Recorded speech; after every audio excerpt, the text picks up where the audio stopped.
আসসালামু আলাইকুম হুজুর। হুজুর আমি কুদরত আলী বলছি হুজুর। হুজুর জাকাত তো মেলাটা হাই, আমরা যেভাবে ওয়াজ শুরু করছেন আমরা কোনো খাইকাম নাই। হ্যাঁ, লাখে 2,500 টাকা জাকাত দিয়ে দিবানি খালি গেলি যে আপনি ওয়াজ করতেছেন খালি গেলি, এটা ঘটনা কি? আপনি আরো কমাই কমাই ওয়াজ করেন। আমরা করে বছর বছর ওয়াজ বানি, আমরা নগদ হাজার হাজার লক্ষ লক্ষ টাকা দিই।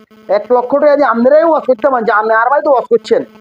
আর আমি অন্তত লাখে 2,500 টাকা টাকা দিয়ে দিই। অন্তত আমি লাখে 2,500 টাকা দিই। আর কত কোটি টাকা তাহলে জানেন কি? আই দিচ্ছে তো জানি না। এখন এত রাজার টাকা যদি জাকাত দিয়ে দিতে লাইটে কামাইছে কিনলে কি? এটা গরিবের হক। আরে বাবুরে, গরিবের হক কিছু তো হক কি? আমার টিয়া লাগো সে আমরা কোথাও যাইতে পারে না কিছু দেয় না। আপনারা কেন দেন না? সমস্যা কি? আপনারা এসব উল্টাটা ওয়াজ করে দিন না কেন? আগামীতে আরো 1 লাখ টাকা বাড়াই ওয়াজ জাকাতের ওয়াজ কমাই কমাই করেন, কমাই কমাই করেন। এত টিয়া দরকার নাই। লাখে লাখে লাখে আপনি 120 টাকা লয়ে নেন, আমি আপনারা বাড়াই দিই। প্রথমে ঘুরে দেন, কোনো সমস্যা নাই। আগামীতে আমরা দাওয়াত কনফার্ম।